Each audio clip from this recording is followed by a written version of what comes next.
Hi, good afternoon, everybody. It is a real pleasure to open the second day of this conference. I'm Lucrezia Reichlin. I'm the new chair of the ECGI, and I am very happy, to be in this new function.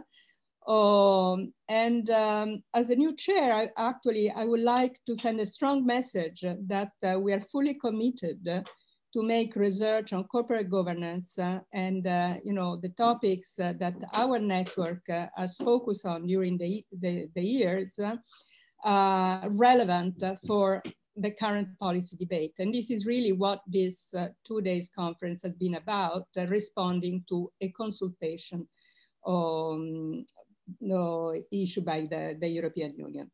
So this is why we organized this workshop, and we are going to do more of these kind of events. In fact, on December 4th, we will have a second workshop, which will aim at providing an input to the IFRS public consultation on sustainability reporting.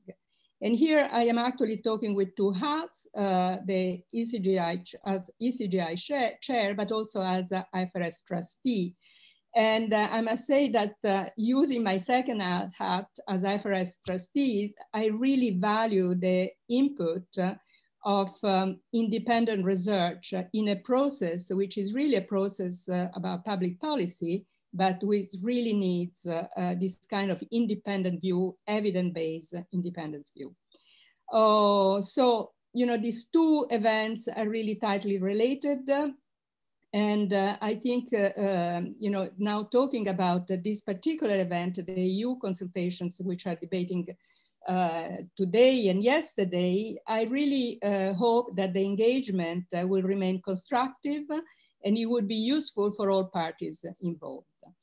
After the financial crisis, the focus of regulators has been on short-termism, incentive, compensations. Today, we understand that things are much more complex, and I take that that was really the message of yesterday's discussion. For example, climate change and sustainability require long-term thinking.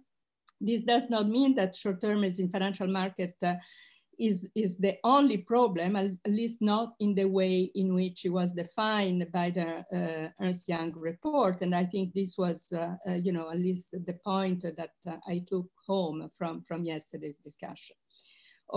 As we heard, financial markets have started to price in long-term risk, provided, with the right information and in the incentive, if provided with the right information in the incentive, they have reacted, okay? And this is what financial markets and financial institutions are potentially very good at. Two messages then. The first message is that we should really focus on the business model of the company. And the question, of course, is to make sure that directors focus on these issues. And the second message is that all parties should be involved, investors, public policy authorities, regulators, and of course, us, the academics. In that sense, there is a connection between what we're discussing today and what we'll be discussing December 4th. So I'm really advertising the second workshop, which will happen in a couple of weeks. That workshop, as I said, will be on non-financial reporting. Standards, risk management, director responsibilities are tightly related. And indeed, I mean, we should not under-evaluate the effort that the European Union is making in that sense. I mean, they have started a number of very ambitious initiatives in which actually all these elements are related: corporate governance, standards, regulation, especially for what concerns, the green agenda of the Commission. But it is really important that this complex agenda is based on an open dialogue with all stakeholders. And as I said before, both the investors and academic communities is also important. So this is necessary for, to remain, if the shift to responsible investors has to remain credible, I think this is key. Now, I stop with my introductory remarks and I give the floor to Marco Becht, who will give a short summary of what has happened in part 1 and part 2 yesterday, and then to Luca Enriques, who will moderate the proceeding today. Thank you. Thank you very much, Lucrezia. So this online format comes in episodes, and this is episode 3. So unfortunately, it's not like one of the online streaming services and you can press the recap skip button. So you'll have to bear with me for the next 30 seconds. So just a brief recap on where we are, starting with the process. So what we are talking about is part of a larger process that really started with the action plan on financing sustainable growth, and in particular action 10, on fostering sustainable corporate governance, accentuating short-termism in capital markets. So this was March 2018. And this is the timeline, and the end of the timeline is the announced end of the timeline is in Q2 next year, a potential proposal from the European Commission on an initiative on sustainable corporate governance. And the question is, what would such a directive look like? And that's really the big question that we are debating. And the even bigger question, as Lucrezia has pointed out, how does this play into the priority number 1 of the European Commission, the European Green Deal, and actually one of our global priorities? So on the way, we had, first of all, input from the European supervisory authorities through 3 reports. This is supporting evidence for this policymaking effort. We had a study on due diligence requirements through the supply chain. And then in particular, and that's what we're focusing on today, and we focused already in episode 1 and 2, a study on directors' duties, which was supplied to the Commission by EY. Now, this is part of the supporting evidence that goes into what the European Commission is doing at the moment, that is preparing an impact assessment, which accompanies all legislative proposals by the European Commission. So we are in November now, and everything we are doing here is, we hope, input into that feedback, part of the feedback period and the public consultation, and input into that impact assessment, and hopefully into what's going to come out at the end. So what's been said so far, I think we had some strong statements on the EY report. One participant yesterday concluded or recommended that the European Commission should disregard the report. We also had other interventions citing other evidence, including a presentation from Zacharia Zautner on day 1 on how financial economists think about short-termism today and some of the evidence. We had a second set of feedback that was presented, namely that the issue is actually larger than short-termism. Maybe short-termism is even the wrong question, the wrong framing of the problem, and that there's a lot of other evidence that should be taken into account, much of which has been produced by ECGI research members, and some of it was already cited over the last 2 days. Now, I predict that today we are going to have, certainly having read some of the written submissions, we will have more on this. And I repeat, everything we are saying is really meant in a very constructive way as supporting evidence and input into this impact assessment, and a very important exercise that the European Commission is undertaking. Thank you, and I now turn to Luca to give you an overview of today, and he's also going to moderate the proceedings of the day. Thank you. Thank you, thank you, Marco. So like in episode 2, our first session today has 2 speakers who both have submitted responses to the EY consultation. They will be followed by a panel discussion, a Q&A session, and concluding remarks. Today's respondents are Alex Edmans, Professor of Finance at the London Business School, and Steen Thomsen, Novo Nordisk Foundation Professor of Enterprise Foundations at the Center for Corporate Governance of the Copenhagen Business School. We'll start with Alex first. So Alex, the floor is yours. Well, thanks very much, Luca and Marco, and thank you to the ECGI for giving this opportunity and also for holding this event. It's really good to look at what the research says about such an important topic. So I think I'm going to get started by reading a passage from one of my favorite children's books, which I'm sure you'll know. It's Alice in Wonderland. So what happens is the Queen of Hearts, she made some tarts all on a summer's day. The Knave of Hearts, he stole those tarts and then took them clean away. And we know what happened. The Knave of Hearts got put up before a trial. And in this trial, the king said, let the jury consider their verdict for about the 20th time that day. But the Queen didn't say that. She said something else. No, no, sentence first, verdict afterwards. Let's decide that the knave is guilty and let's sort of come up with the verdict which justifies the sentence.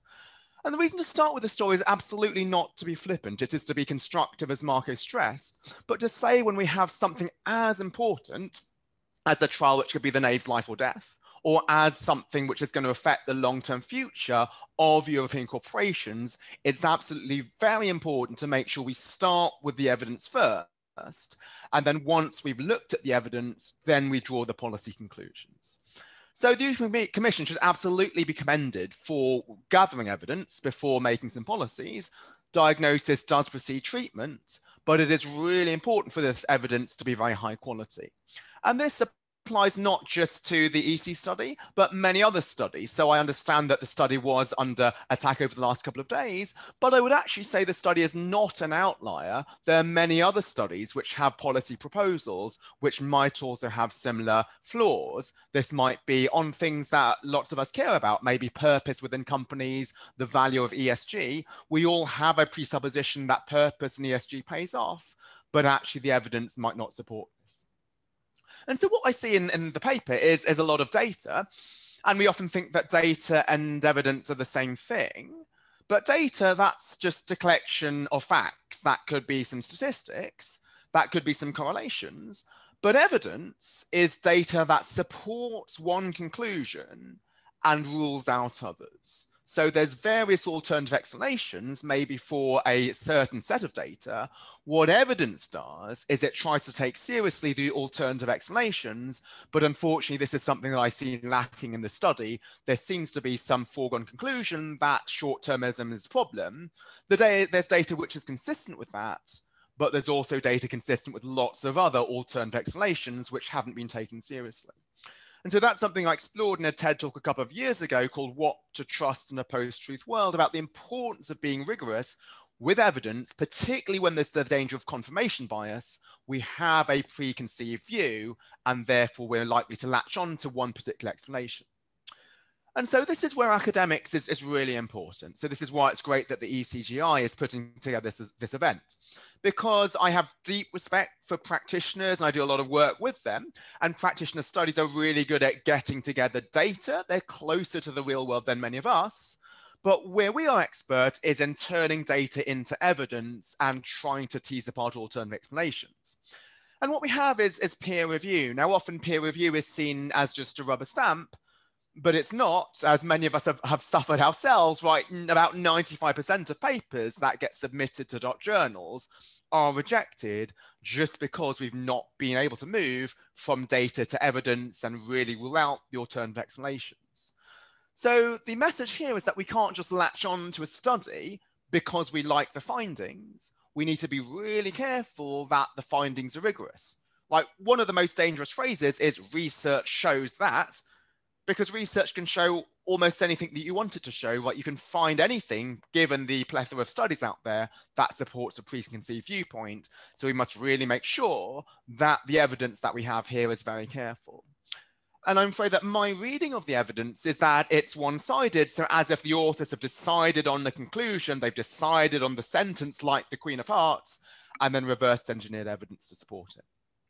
So I've just got 4 points about 4 of the themes of the study, where I'm going to take the claims of the study and then show what the evidence suggests. And that's aimed to be constructive, because after we look at the evidence, we might find different policy proposals to get to the goal of the EC, which I'm sure we all share, which is sustainable corporate governance. The first problem that they argue is that there's too much focus on short-term shareholder value. But that itself is a contradiction in terms, because shareholder value is inherently a long-term concept. So Finance 101, which I just taught this week in class, is that the price is the present value of all future dividends from now until the end of time. Shareholder value is a long-term concept, and that's not just in theory, right? In practice, some of the most valuable companies today, like Tesla and tech companies, they have not many earnings. They might even have negative earnings, but they have huge market valuations, which are far more than what can be justified. And so why is that important? This is not just a semantic issue, right? Because we argue that the problem is too much focus on shareholder value, too much focus on shareholder capitalism. Now, it's true that maybe the problem is too much focus on short-term profit or too much focus on the short-term stock price, but that's not the same thing as focusing on shareholder value. So as the Harvard response by Mark and Holger was very clear about, is that there's two separate problems here, right? The main problem is maybe a horizon problem, which might be a long-term versus short-term issue. The objective, which is shareholder value versus stakeholder value, is a different issue. So why is that important? Well, actually, the solution might be actually more shareholder capitalism rather than less. Now, you might think, well, that's bizarre and heretical, but actually, if we decide to define shareholder capitalism as maximizing long-term shareholder value, or I probably don't even need the word long-term because shareholder value is a long-term concept, then we actually don't need to perhaps get rid of shareholder rights and move towards a stakeholder model. Instead, move towards a truly long-term shareholder value model. So that needn't involve changing executive pay contracts to put in some other dimensions, but using equity pay with a long-term focus. So there's some very good papers on this one in the Journal of Finance by von Lilienfeld-Toll and Runzi, showing that CEO equity incentives lead to long-term shareholder returns. And also the evidence suggests it's pay that leads to performance rather than the other way around. And then there's a one by Flammer and Bansal, which looks at not only the effect on profitability, but also are the stakeholders. When the CEO has long-term pay, she will then invest in wider society because she knows that that will ultimately improve long-term shareholder value. And there's some work by Laddiker and Sortner and by some co-authors and me looking at the short-term incentives that leads to investment cuts.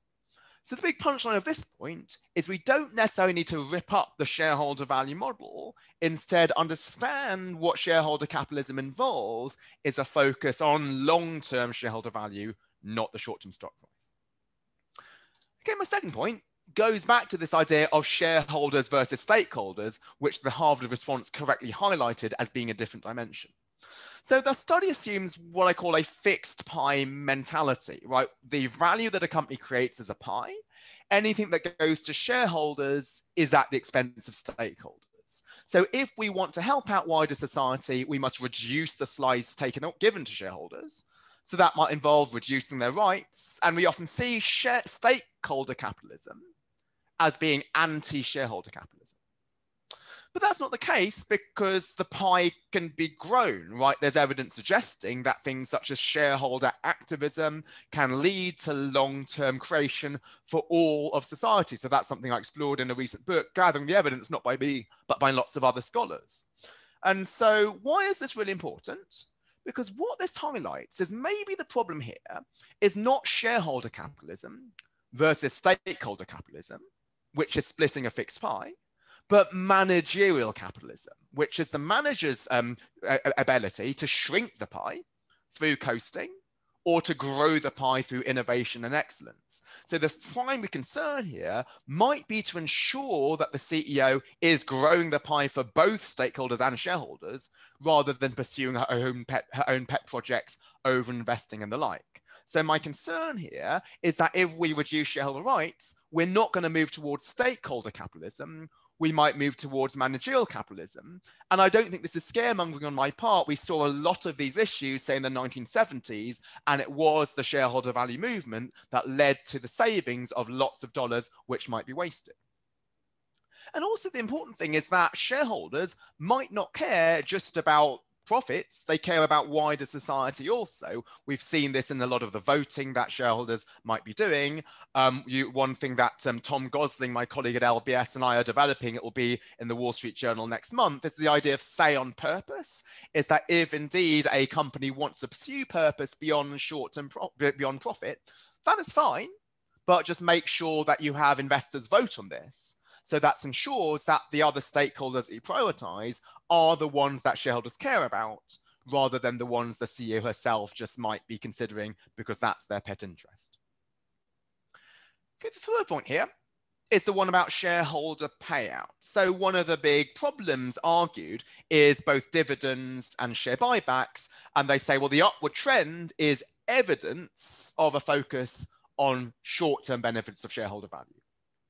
And one of the main pieces of evidence cited is this Harvard Business Review paper by William Lazonick, which is really influential, not just in this report, but elsewhere. And he argues that 91% of net income went to investors, which left very little investments in productive capabilities or higher income for employees. Now that just sounds offensive, right? Companies are giving so much to investors and not to R&D or wages. But Accounting 101 tells you that net income is already after deducting wages, and it's already after deducting R&D. So the idea that 91% of net income doesn't go to wages and R&D doesn't make sense because that's already been deducted. It's just like saying the kids couldn't have had much to eat because the plates are empty. Well, the plates are empty because they've already eaten. And so while that's something which is quite basic, again, because of confirmation bias, a lot of people will latch onto this. So what does the rigorous evidence suggest, some of which is not cited? Some early papers shows that when companies announce buybacks or dividend increases, the stock price jumps. Now you might think, well, that's a short-term jump, but actually in the long term, it goes up even more. And indeed, while the seminal study on share buybacks was done in the 1980s based on US data, Theo Vermeulen and his co-authors have just redone this study on more recent data around the world, and also suggests that there is the long-term future high returns, not just the short-term impact. And also one of the big concerns that we have about share buybacks is that they could be used for bad purposes. There's a study in the Journal of Financial Economics which shows that CEOs do some things in order to hit earnings targets, but buybacks are not one of them. And recently the UK government commissioned PwC and me to do a study of the use of share buybacks to address the issue that maybe buybacks are being used by CEOs to hit their pay targets. We looked at 10 years of data across the FTSE 350, and we did not find a single case in which a CEO successfully hit a target through a buyback. Now, obviously, it might have been in our interest to find something because then the study would be really impactful, but that's just what the data the data doesn't show that, and so that was our conclusion. Okay, and implicit in this report is the idea that we always want investment. Investment is always a good thing. But again, back to Finance 101, you only want to invest if the net present value is positive. Investment is not always good for society because it uses up resources, financial and real resources that could be used elsewhere.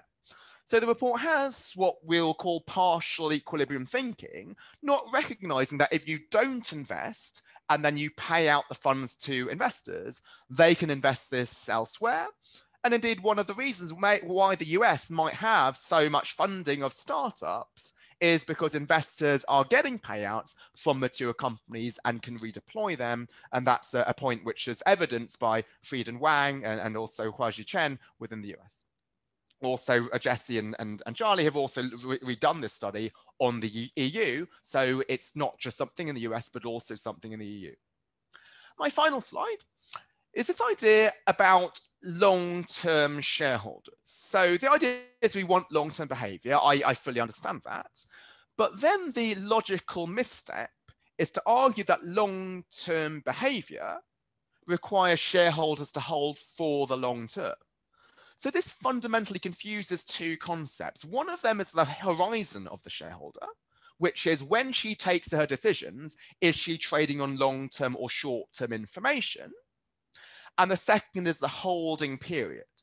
Why are these things fundamentally different? It could be that you have a short holding period, you're selling your shares, but you're not selling your shares because they've missed their earnings targets. You're selling your shares because they've not invested for the future. So Ford, they hit their record profits in 2015 and 2016. However, their stock price went down significantly. Why? Because people were concerned they were not investing enough in self-driving cars and electric cars. So we actually do want investors to sell their shares in companies that are not investing for the long term, not treating stakeholders seriously. The idea that we just want to have these patient investors which sit around and do nothing in terms of trading, regardless of what the company does, that doesn't make sense. Right? We know that as customers and as employees, we should walk away from a non-purposeful company. We might want to engage first, but if engagement doesn't work, we do want to exit. This is something that we'd like to see also for companies. That's something I looked at in one of my theory papers, but there's recent evidence on this. So Mariassunta Giannetti speaking later, and Xiaoyun Yu, they find that actually short-termism might be useful. Sorry, not short-termism, short trading periods could be useful because that puts the manager under some discipline to make sure that she reacts to changes in the environment. Okay, well, thank you very much again to the ECGI for the opportunity to present my thoughts. I hope that this comes across in the constructive spirit intended, which is we all share the idea of moving towards sustainability, but we must be absolutely critical and stringent with the evidence. Otherwise, we could be shooting at the wrong target and we could be using medicine, which actually causes the problem to get worse. So I look forward to everybody else's contributions and to the Q&A. Many thanks, Alex, for this highly effective presentation and for reminding us that not all facts are evidence, and you need more than that. You also put it very well when you said that there is a third important form of capitalism that the study and the consultation so far have ignored, namely managerial capitalism, which has already been tried in the past and not with universal acclaim. So Steen, now it's your turn. Yeah. So I'm on. Thank you very much. Thank you. I'm really grateful, I should say, before I share my screen, I'm really grateful to be part of this very distinguished seminar. It's been an honor to be here. It's an honor to be here right now. And I must say, I must congratulate ECGI on the previous parts of the seminar. I don't think the EY report will ever be the same again. Let's put it like that, you know. So I think this really can matter. And and the format has been absolutely splendid, you know, not too much, not too little. So for my little part here, I'm going to go here and share a presentation. Yeah, got it. Okay. Yeah. I'm not going to repeat. No, I did a consultation report, but I think the EY report has basically already been killed, so to say, by the previous speakers. You know, so I don't think there's any need to go on beating a dead horse, if you know what I mean. You know, the EY report is history. So I think what we have to do now is actually look a little bit ahead and say, how, you know, what is the future policy agenda and how can we influence that? So for sure, the agenda is here to stay. We can kill the EY report. We can, you know, discredit it intellectually, and it's been done very well. I must say, I completely agree with the previous speakers, you know, what Alex just said, but also what Paul Davis said, and many other speakers. You know, this report is, I mean, I've seen these reports, you know, for many years now, and this is the worst ever. You know, so I think this is very timely that we focused on this and pinpointing some of the weaker aspects of it. Also because the proposed agenda, policy agenda, is also the most radical that I've seen in my time for the past 25 years. So I think it's really important that you're doing this at ECGI. As we know, legislation next year is very likely, you know, so Ursula has already put her, you know, side on the green agenda and so on. So these things are going to happen, I think. I have the feeling that we are up against an express train, you know, and what research can do here is really very limited, and maybe we have to shout very loud to have any kind of influence. Paul Davies yesterday said that he had the feeling that the Commission has stopped listening. And, you know, this is not just researchers who have this feeling. I was at a seminar recently with the European issuers and with Business Europe and with ECODA, you know, and other influential organizations and business organizations. And they had the same feeling. The Commission has stopped listening. There is an agenda and the express train is running.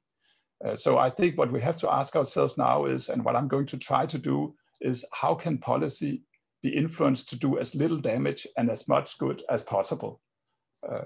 So that's what I'm going to focus on. So first, some remarks following on what Oren Sussman said the day before yesterday, and Paul Davies repeated and said yesterday, and many other people have said. You know, the idea of sustainable governance suffers from there are things to discuss here. As far as I can see, governance is concerned with decisions under uncertainty and asymmetric information. And the reason why we need governance mechanisms is we cannot say in advance what's best. Instead, we have a decision structure in which people take into account the local information and then decide what's best for the company. But if there is no uncertainty, there's no need for governance as far as I can see, and then rules are a better policy instrument. So if you think about climate action as the key problem, I think it is the key problem. Then there is actually a first best instrument for climate action, which is a carbon tax, as people already have said. But I think what's going on here is that the politicians are unwilling to face the costs of that, and there's a reason for that. You know, what happened in France when you tried to have a carbon tax? We got the yellow vests, you know. And so basically, you know, the political reactions here can be very, very fierce. So a big question here is, can corporate governance or sustainable governance be a second best, a hidden cost instrument? You can argue that governance reform is less visible and less likely to provoke a public backlash. I can't see people demonstrating over corporate governance reform, but I could see them demonstrating very well over a carbon tax. So that's kind of an idea, and I think that's actually how it works in the eyes of the politicians. But we have to remind everybody that the costs, you know, of doing it indirectly will generally be higher than the cost of doing it directly. So the cost will not disappear just because you do it indirectly. And moreover, it's very likely that, you know, the effect will dissipate because the instrument is more blunt and simply less effective than the first best, which is the carbon tax. And of course, when we do these things through reforming corporate governance, you can have very unintended side effects. So that's a real danger. So this is like an entry remark here. We have to be really careful, and you know. So how can we be really careful here? I think honestly, you know, legislation is going to happen. Let's assume that. Then how can we make it, you know, as mild, as benign as possible? And I have some suggestions here, and these are basically ideas, my suggestions, you know, for starting the discussion. I don't ever think that I will be able to shape the agenda in anything like the detail which I propose in the next slide, but just to say this is what I want. I just want to, you know, put it on a track which might be useful and benign, rather than what Holger Sparman said yesterday. Some of the more adverse reactions here could be really, really serious. So the EY report identifies 7 problem areas. So I've taken them and I've tried to specify some solutions, and I'll go through them now one at a time. First problem identified is the director's duties and company interests are interpreted narrowly and tend to favor the short-term maximization of shareholder value. So we now assume that we have to have some legislation on this, which some researchers have said we may not need, but let's assume that we have to have it. What could it be? And here I would say suppose now that we actually specify in company law in a directive that directors may, under certain circumstances, give priority to company purpose and stakeholder interests, particularly in stakeholder situations. This might be something. I've come across cases where directors felt obliged for fear of lawsuits, particularly lawsuits from the US, to sell to the highest bidder, even though they thought that another solution would have been better from a stakeholder viewpoint. So I think this is actually real, despite, what the legal experts say. I think there might be something here. You could actually ensure the directors that they will not be subject to a lawsuit on these issues. I think that this would be something, if it's superfluous, if it's not necessary, it cannot do much damage. So that's like the first. Second problem area is growing pressures from investors with a short-term horizon may contribute to increasing the board's focus on short-term financial returns and to shareholders at the expense of long-term value creation. And there's a lot of things to be said here. Is it real? Do investors, like institutional investors, really focus companies on the short term and so on? But let's suppose now that we really want this, then the policy agenda would be that we focus on long-term owners. So if you can disagree with the details of this, slide, but let's suppose that we have some investors, we could call them financial investors, like hedge funds, some asset managers, some private investors, and of course, high frequency traders who trade and hold their stock on average for a limited period of time, of course, less than 2 years. And then you have others. We know that private equity and institutional investors, they hold their shares for about 5 years. And then we have some, you basically never sell their shares or very rarely sell their shares. Some of the founders, families, foundations, co-ops, mutuals, and so on. Some have written it into their charter that they can never sell their shares.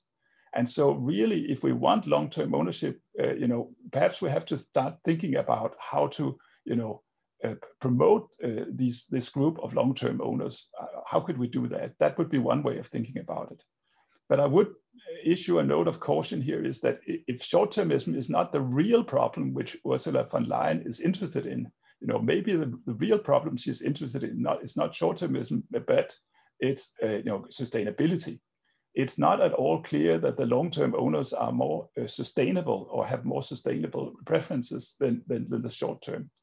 But I would say this much, that I think it's clear that they do have the long-term incentives because they will stay with their companies, and so if they do bad things, they'll for sure be hit by the long-term karma of what they're doing. So they do have, in a sense, right incentives, but there is literature which indicates, for example, that family businesses are not particularly sustainable. So I don't think we can just assume that. I think it's something which has to happen. It has to be, in a way, social constructed if it's going to materialize. So that's what we have to do to promote long-term ownership. And how could we do that? Well, you might have to go back and think about taxation. It could be that right now we actually subsidize institutional investors quite a lot through tax schemes because we think that savings to institutional investors is good for society. Well, maybe there's something we should think about there. And there's also a discussion of dual class shares, which have a lot to do with long-term ownership, so which we could rethink in the light of this. So, third point, companies lack a strategic perspective over sustainability. And I think here, there's been research which indicates that if you want more sustainability on boards, it's good to have a committee, or it's good to have, let's say a CSR committee. It will actually promote, CSR performance. And so Mark Gerken, I think, did some research on this. So I don't think it would do much harm to have sustainability committees on boards, particularly not on a comply or explain basis. So this is something we could give them, something they could do, which wouldn't harm too much. I think it's correct, if you look at, there's a study of British companies which says that, the vast majority of them already have these sustainability committees. So in that sense, it's also not going to do too much damage. Fourth point, board remuneration structures incentivize the focus on short-term shareholder value. And again here, I think it's it may be that there's something to this. And if we want to kind of meddle with this, I think what we have to do is look at board compensation. And one way, which Alex is suggesting in his book, is that we try to think a lot about, you know, holding stock for an extended period of time, restricted stocks. Or if you think about non-executive directors, simply not having them paid by equity, but with a fixed pay, you know, and this I think we could do, you know, with comply explain. I think that wouldn't be too difficult, and I could not see that this would, you know, definitely, you know, that it would destroy European business. So about the board composition, if we do have a sustainability committee on the board, I think, you know, this would attract new competencies.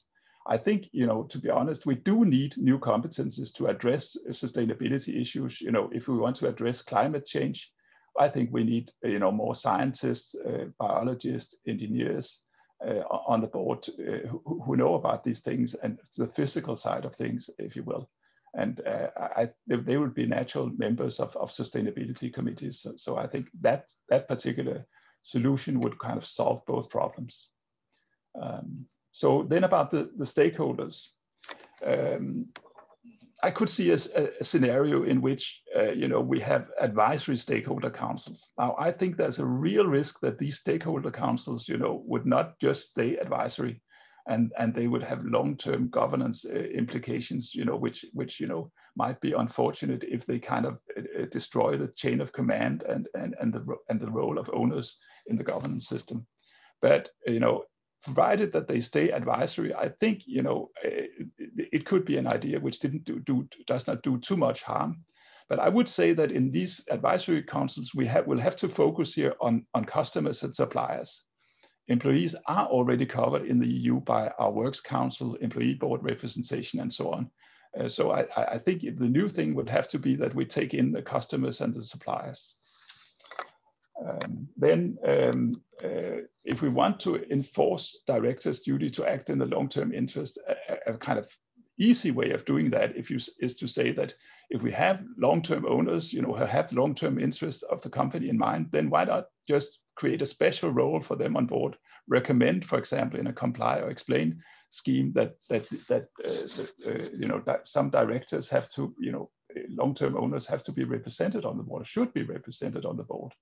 I don't think we should legislate that, you know, the board should be entirely composed of these, but I think it wouldn't, you know, do too much damage if we had more owners on the boards of companies. So those are some ideas here, and where I think, and there might be some marginal benefit to this, and there might be, you know, some, you know, not too much damage. But the risk of some of the other suggestions, which have already been very correctly highlighted by many people in the past of this seminar, is that we have, you know, unlimited and diffuse director liability, you know, to stakeholders, or something about sustainability, or what happens in the supply chain, and so on, and you know, unclear chains of commands with stakeholder conflicts and deadlocks in decision making in committees, and you know, conflicts between shareholders and the committees, and so on, and also that, you know, political questions are made part of the corporate governance agenda. You know, so that we get more or less arbitrarily into political issues and arbitrary political intervention. This would be very serious, I think, and very damaging to European business. So, and what would be the results? Well, more risk aversion. You know, if you punish directors for something, you know, they don't know what they're punished for, they will just react by what Alex calls, you know, sins of omission. You know, that you know, they'll prefer not to do anything. They'll be risk averse. We'll have less entrepreneurship, and this will result in reduced growth and competitiveness. And I think there's a real risk that if we do this very, very badly, I think we'll go back to the Eurosclerosis idea. The EU is not very competitive compared to China and the US in the first place, and this could make it even worse. And finally, it will definitely reduce the green transition, you know, the speed of green transition. We don't need the companies to sit on their behinds and just wait for things. We need them to be aggressive and act and dare to make mistakes. To realize, I mean, if we want the world leaders to emerge from Europe, I think they have to do something, invest, and dare to do something. So the risks here are they will even be, they will even go against the green transition. So to my mind, if I to summarize, the risk here is legal certainty. Directors need to know what they're up against, the legal regime, and if that's unclear, that will do a lot of damage. And I think some of the EU politicians that I talk to actually understand this, which is good news. It gives me hope that we will not destroy European corporate governance by some of these measures. Thank you very much.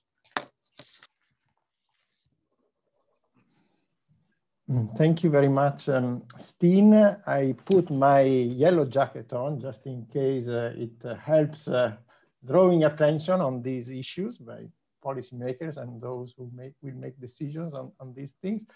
On a more serious note, we have had two very high quality presentations, and I'm very grateful to the authors.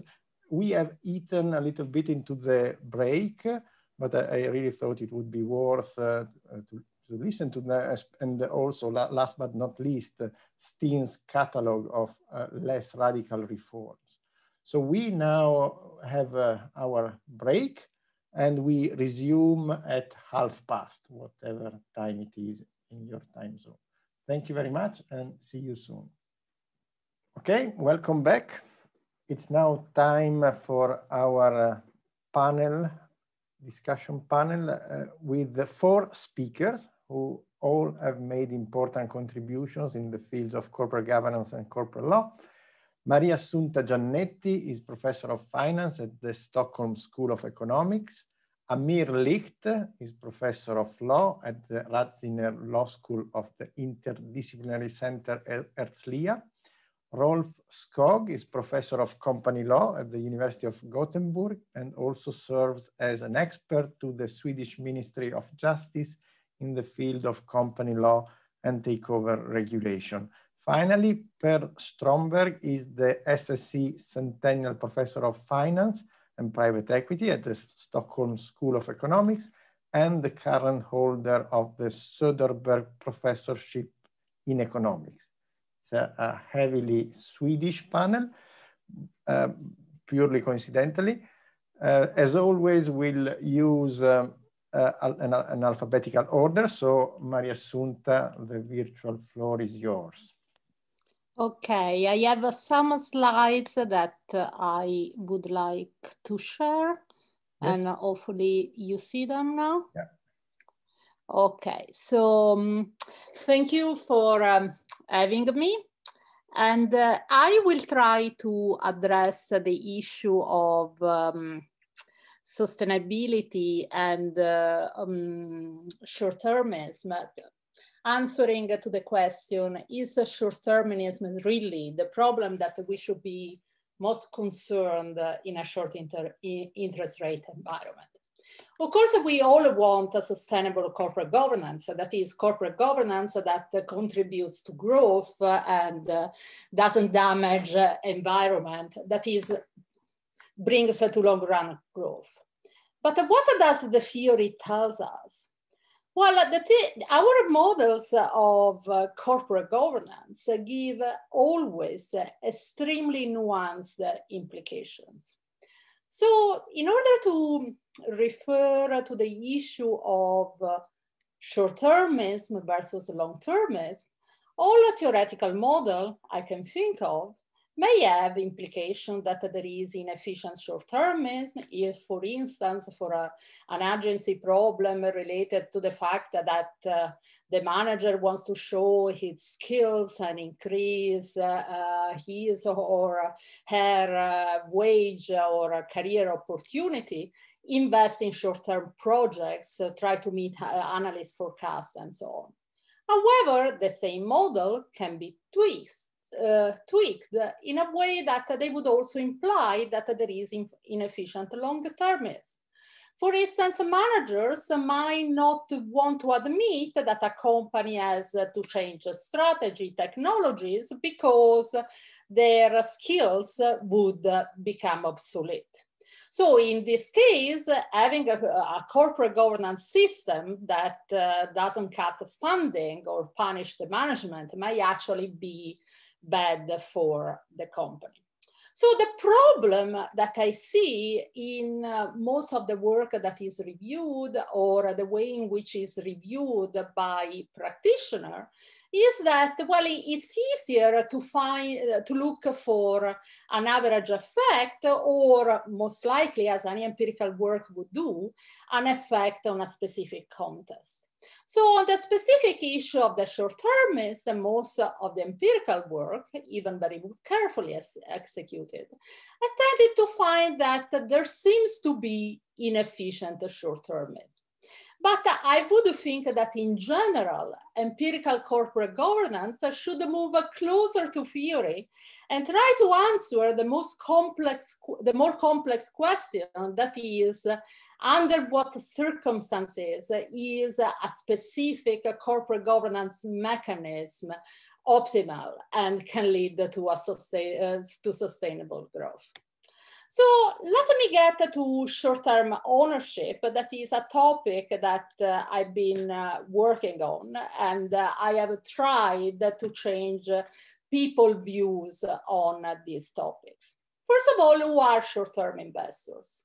Well, all investors want to maximize the value of their portfolio, but some investors have different liabilities and are subject to redemption shocks. The fact that these investors can experience redemption sort of change their objective function. So these investors are extremely averse to uncertainty.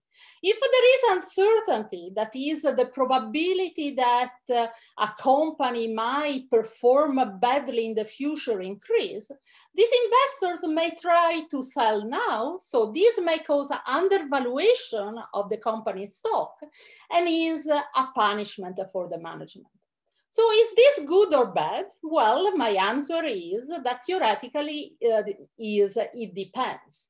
It is bad if the management finds itself in a situation that, in order to avoid undervaluation, cuts optimal R&D projects and so on. But it might be good, the existence of these punishment related to undervaluation might be desirable if it is optimal to restructure early. So the fact that the short-term investors, even without having a particular information, just because they are averse to negative outcome in the future, might sell today and cause undervaluation, is optimal if it gives management incentives to restructure early. And of course, this is only in state of the world in which change is needed, if, for instance, there is a change in competition. So what in my work with Shayun Yu, that is now forthcoming in management science, we have done, we have shown that in an environment in which quick reactions are optimal, actually short-term managerial ownership is desirable. So we take a situation in which there is a huge increase in competitive pressure, and this is related to the large tariff cuts that have dominated the economy, the advanced economies up to a few years ago. So for firms in advanced economies, if there is a large tariff cuts and Chinese firm can export more efficiently, this means that there is a huge increase in competition. Why is changing strategy important? Well, some companies may just adapt, serve a new market, acquire market shares, while others may continue to compete with low value added product with firms in emerging market, and basically be in a state of low profitability for a long time. So what we show in our paper using US data is that companies that have ex-ante relatively more short-term investors, when these huge increases in competitive pressure occur, tend to invest more, they file more trademark, they innovate more, and they turn over the executive team, because to change strategy, you need the new skills. As a consequence, they maintain a market share to a larger extent. So I'm showing you the table just to give you an idea that the results are there. If you want the specific, look at our paper. And what is more important, this is not only a short-term effect, these companies perform better in the future. Is the result causal? Well, according to the best practices of research in empirical corporate finance, I feel confident to say that our evidence is causal. We show that the mechanism support in the cross-section of firms, so the mechanism is supported precisely when theories should tell us that the mechanism should be there. We use exogenous variation. We exclude a bunch of alternative mechanisms. Again, this is to read in the paper if you are interested.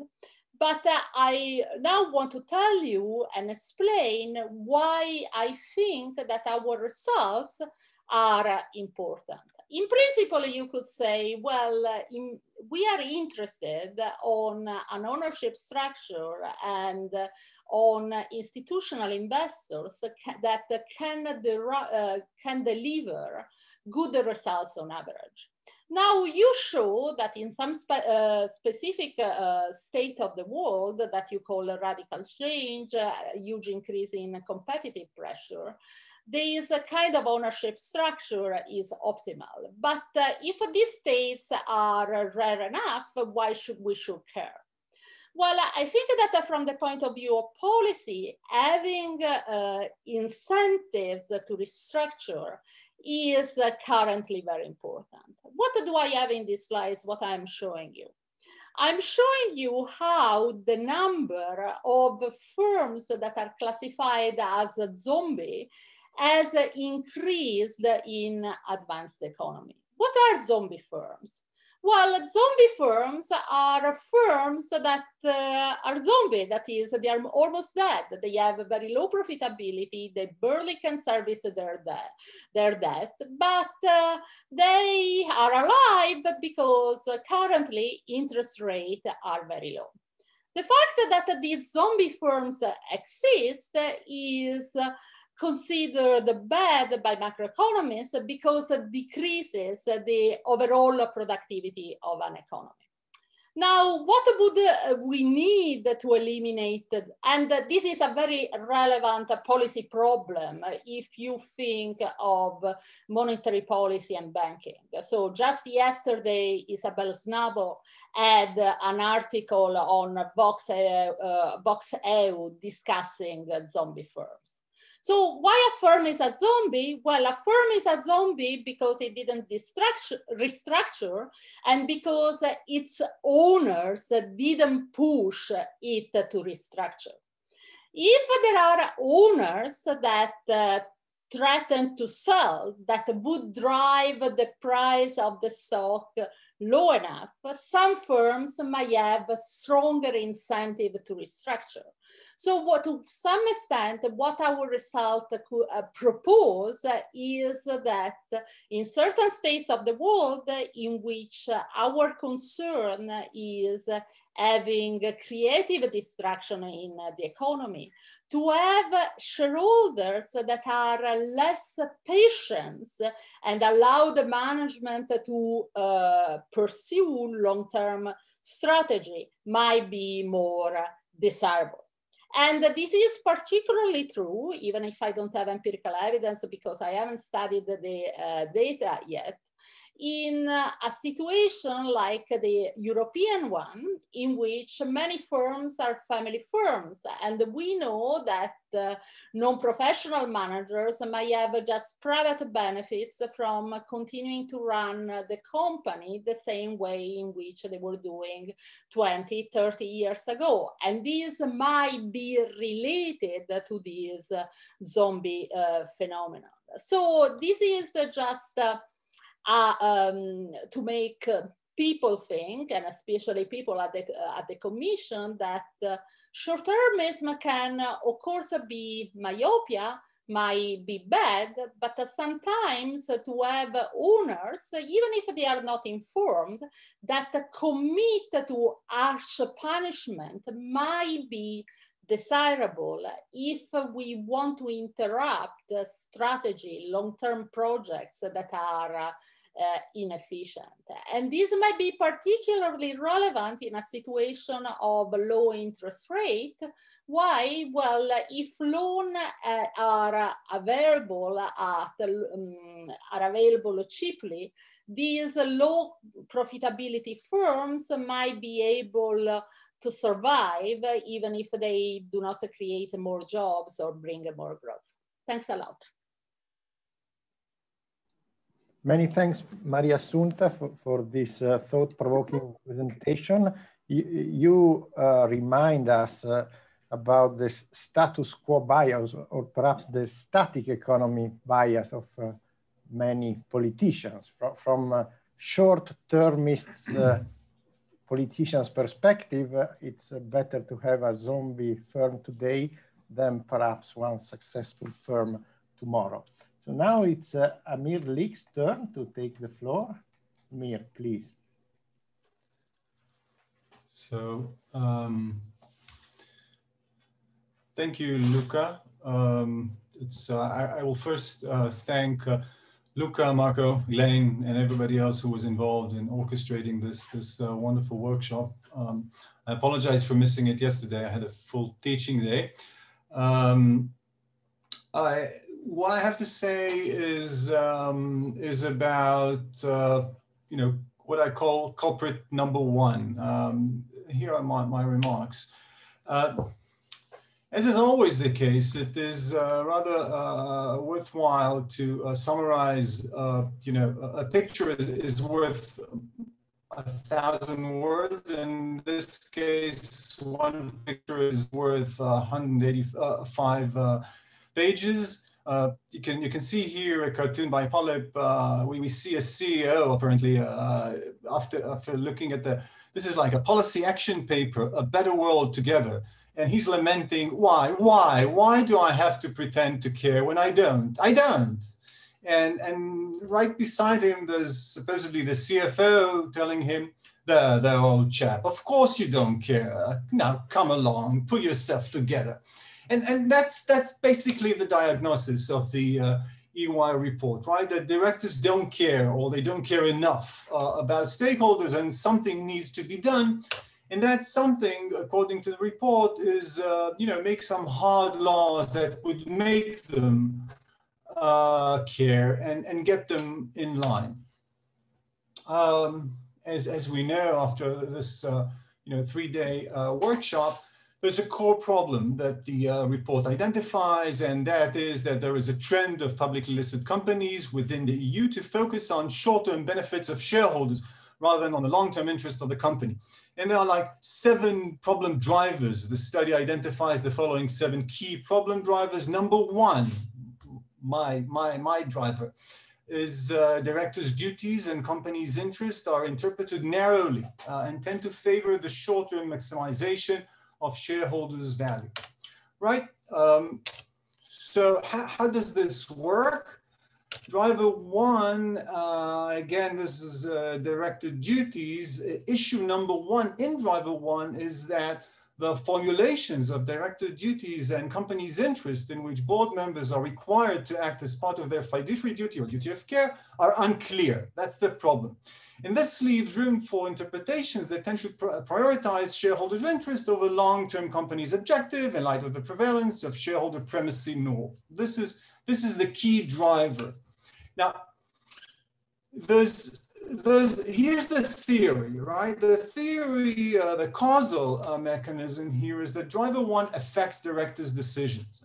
This is a behavioral observation or a behavioral theory. And you will notice that in the report, the distinction between short-term and long-term overlaps with the distinction between shareholders and stakeholders, such that short-term is identified with shareholders and long-term is identified with stakeholders. How does this effect take place? The identified diverse drivers affect different categories of stakeholders, the report argues. Driver one leads, as a causal issue, leads directors to focus on short-term financial results, right? So directors tend to prioritize the interest of shareholders over that of all other stakeholders impacted by or interested in the company's long-term prosperity. Moreover, the employees and the societies are strongly affected by the narrow interpretations of directors' duties as owed primarily to the shareholders. That's the theory, that's the mechanism. The prescription is clear. We should stop driver one right away. And the report puts forward three alternative options for arresting driver one. I'll focus on the most effective one, on the most serious one, option C. And here the report envisions a commission proposal for a new EU directives that will require directors to properly balance the following interests, the interests of shareholders and the company and the employees and the customers and the environment and society at large, right? And then there comes an assessment by impact.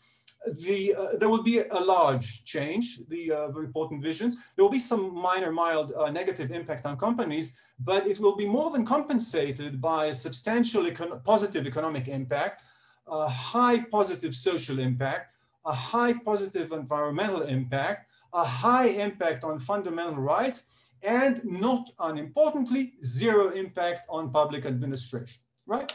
Then there follows a comparative assessment of the three different options. Option one, option B are like the softer hand regulatory measures, and option C is the hard law measure. And it comes up as clearly the most desirable, right? It's clearly the most effective, it's the most efficient, it's equally coherent, and it's equally proportionate. So that's the way to go. However, the report, excuse me, does not specify how the directors decide, and this is what I would like to address in the remainder of my comments. I would argue that the available evidence does not back the claimed mechanism. Here I'm basing my comments essentially on two studies joined with Renee Adams at Oxford, the earlier one also with Lilach Sagiv at Hebrew U. The current one is still in working paper status. What we do there is that we measure directors' personal shareholderism. So directors appear to have a principled ideology-like position on addressing how they're going to address shareholder-stakeholder dilemmas. And we can capture that position and operationalize it. And the basic picture looks like this.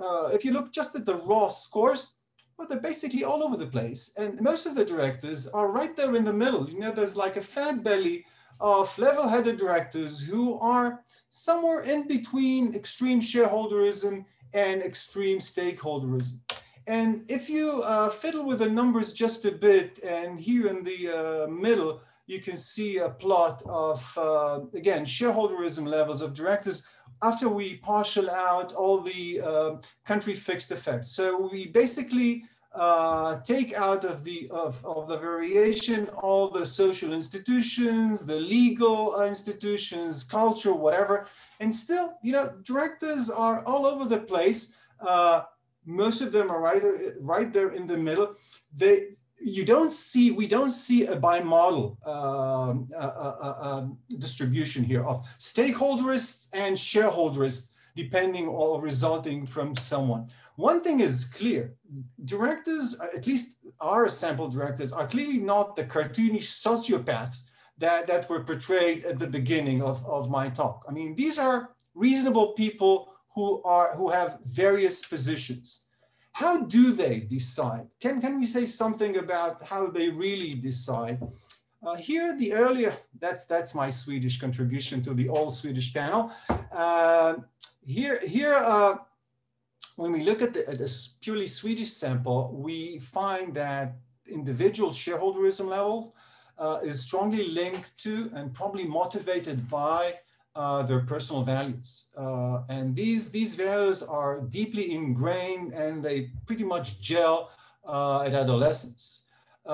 In the Swedish sample, this result obtains the law notwithstanding. So the law is held fixed because it's in a single country, but directors are all over the place in terms of their shareholderism, in terms of how they address shareholders versus stakeholders in a legal environment that is largely focused on shareholder wealth maximization.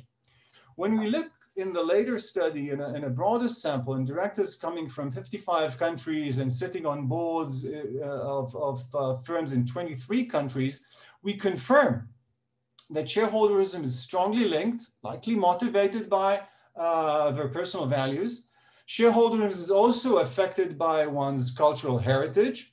However, when we try as much as we can to control for legal variables, we observe virtually no role for laws. And we try to control for legal origin, we try to control for national legal shareholderism, we control for shareholder protection rights, for labor protection rights, for credit protection rights. Virtually nothing comes up as significant. If you believe the results, they would suggest that directors essentially could rationalize shareholders versus stakeholders' decisions in line with their values and culture. I mean, if we know, without romanticizing too much, they try to do the right thing based on their pre-convictions about what's right, what's legitimate, and what is desirable. At the same time, if you believe the results, requiring directors by law to properly balance, thou shalt balance stakeholder interest, may be an exercise in futility, okay? What can be done? One possibility, which was already mentioned in this workshop, is make sustainability part of companies' best interests. For example, by using a Pigouvian tax. Closer to my field, you could require directors to consider, as Aretha Franklin used to sing, you'd better think about the things you're trying to do to me. So the UK Companies Act, Section 172, requires directors to consider other stakeholders. This need not be an exercise in futility. I discussed this in a conceptual paper about the notion of stakeholder impartiality. Such a requirement, just a requirement to think, to consider, could harness mechanisms of procedural justice, but we should bear in mind, we shouldn't expect too much from a duty to consider. Maybe some effect, but not too much. Incentives are very powerful, as always. In any event, we should design policy, I would argue, in light of sound theory and evidence. Thank you. Many thanks, Amir.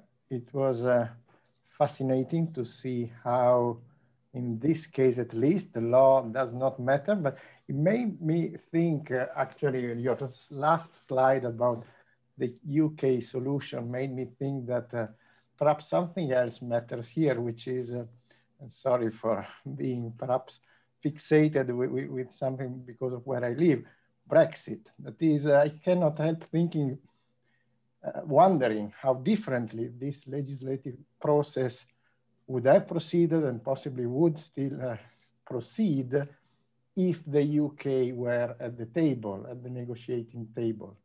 I think that is one of the effects, the externalities of Brexit that, I mean, more generally, of course, EU policymaking may have changed because one of the main players is no longer around.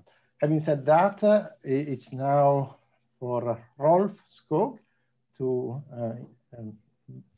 take the floor. Thank you. Thank you so much, Luca. And thanks for organizing this 3-day seminar.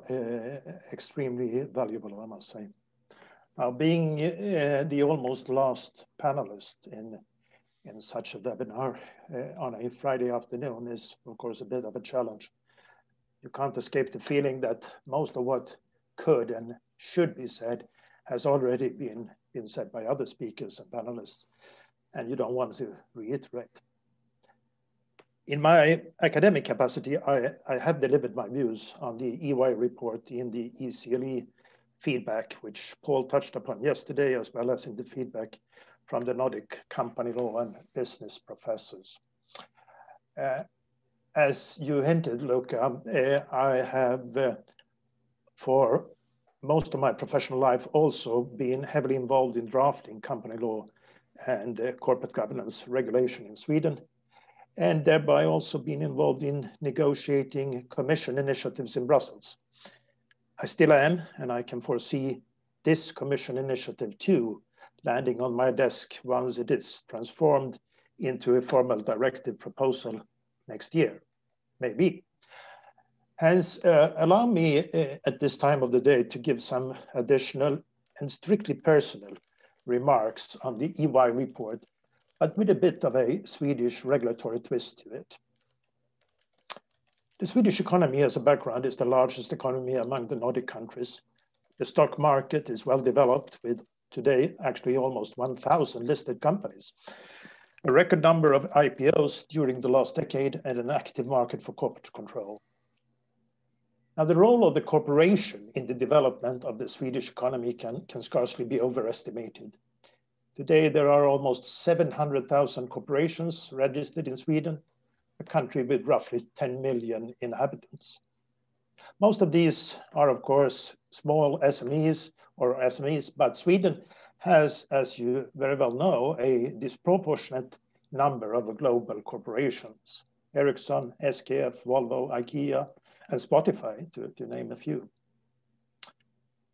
Ever since the advent of modern Swedish company legislation, the limited liability company, the corporation, has been available for just any type of legal business operation, from a local pizza store or dry cleaning shop to a global producer of trucks or electronics.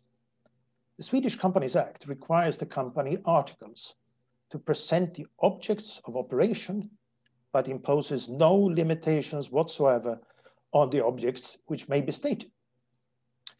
The company's objects, to produce pizza, trucks, whatever, should not be confused with the corporate purpose. The objects are the means by which the purpose is achieved. Now, the Swedish Companies Act provides shareholders full contractual freedom, not only in relation to the objects of the company, but also when it comes to the purpose. A corporation can be set up with the purpose of maximizing the value of the firm, with a beneficial purpose, a totally beneficial purpose, or with a mixed purpose. Now, in the vast majority of corporations, the business operation is conducted for the purpose of maximizing the value of the firm. Provisions in the articles by which a business is to have a different purpose are extremely uncommon. Reflecting this, the Swedish Companies Act provides a standard contract in the form of an opt-out and fallback provision. Unless otherwise stated in the articles, the purpose of the company's business is to generate a profit for the distribution to the shareholders. That's what is stated in the Companies Act. This contractual freedom is now challenged by the EY report, which argues in favor of mandating companies to have a different purpose. Shareholders would no longer have the right to set up a company having a strict profit purpose. In my view, this is very alarming. It is actually an attack on fundamental property rights that are secured not only by the constitutions of the member states, but also by the EU Charter of Fundamental Rights. This the EY report ignores in silence. On this theme, I recommend you all to take a look at the feedback on the EY report delivered by Professors Hansen and Lilia from the Copenhagen Business School. Now, the profit purpose is for the benefit of the shareholders. Hence, if all shareholders of a company agree on the matter, the profit purpose may be set aside. And this is, of course, particularly clear in a limited company with only one shareholder. A sole owner can decide that the company will conduct business on terms which differ entirely from those of the market, and may also, for example, resolve to donate all or part of the company's disposable funds to any cause it chooses. While the same is true for a company with several shareholders, all of them then must agree on the matter.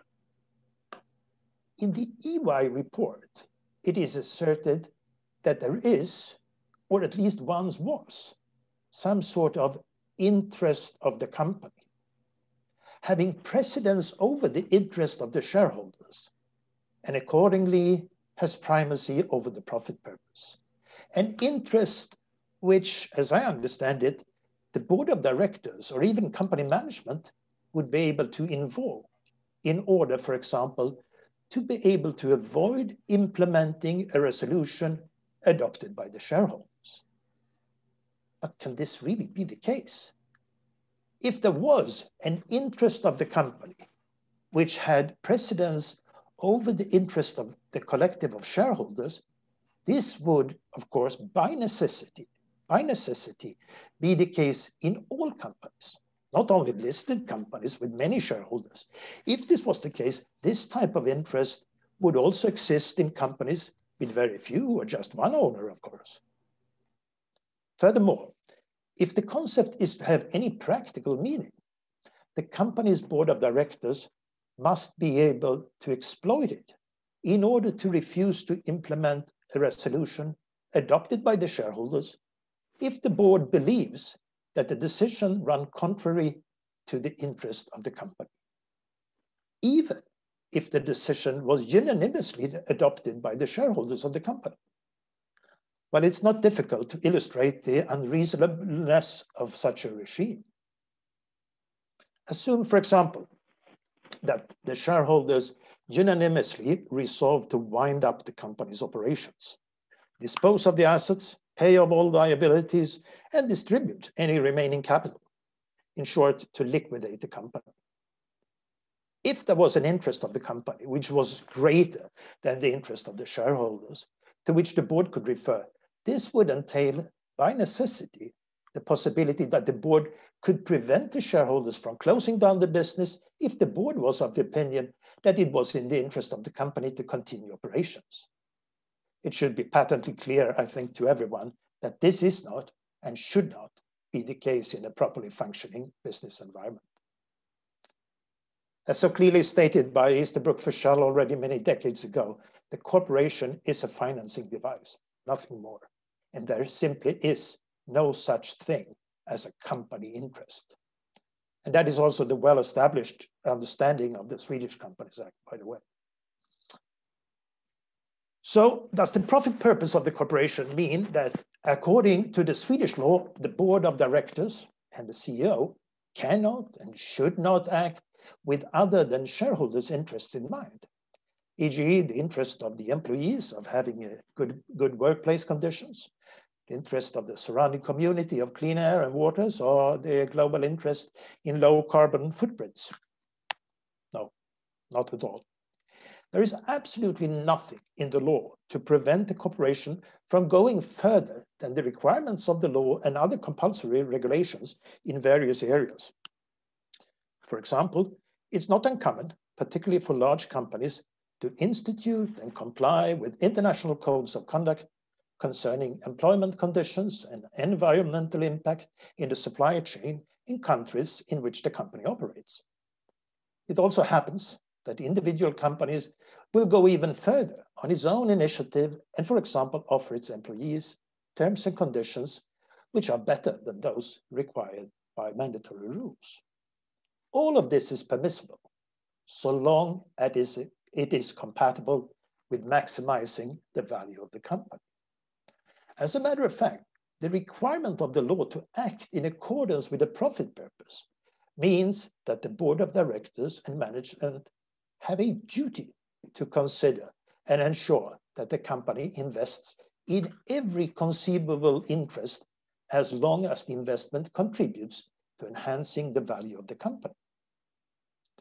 With this in mind, it's difficult to understand, for example, the attention garnered by the US Business Roundtable last year when it declared that a number of large US companies would no longer act solely in the interest of shareholders, but also, among other things, would, and I quote, deliver value to customers, invest in employees, and deal fairly and ethically with suppliers.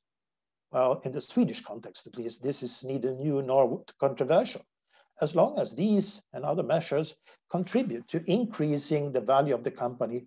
The profit purpose demands that they may be implemented. In the event, however, such measures are not regarded as raising the value of the company, but are nonetheless essential from a societal perspective. It has always been the view in Sweden that they should be implemented by politically established frameworks for the activities of companies, not by obliging companies to do what politicians are supposed to do. Sweden is actually recognized by many as having extensive legislation in the field of workplace safety, consumer protection, environmental impact, etc., etc. By means of the political system, regulations are created regarding workplace conditions, consumer protection, etc., etc. In a political democracy, this is how citizens weigh various interests against each other in such a manner that the final outcome, the final result, reflects the preferences of the citizens and not the preferences of the shareholder majority, the board members, or the management of individual companies at any given time. Never, ever did Sweden consider solving social or environmental problems by amending the Companies Act. Legislation through which, for example, the board of a corporation is obliged to weigh various interests which, for reasons of resource scarcity, must always be carried out in the economy, would in reality push aside political democratic decision-making processes and bear features of corporatism. Finally, a few words on the significance of the profit purpose for economic growth and welfare. One of the most well-established economic relationships is the link between capital formation, productivity, and economic growth. History has taught us that the ability of companies and industry to continuously invest in new and better production methods is critical to the possibility of improving the living conditions of citizens, and that capital markets are very central to this process.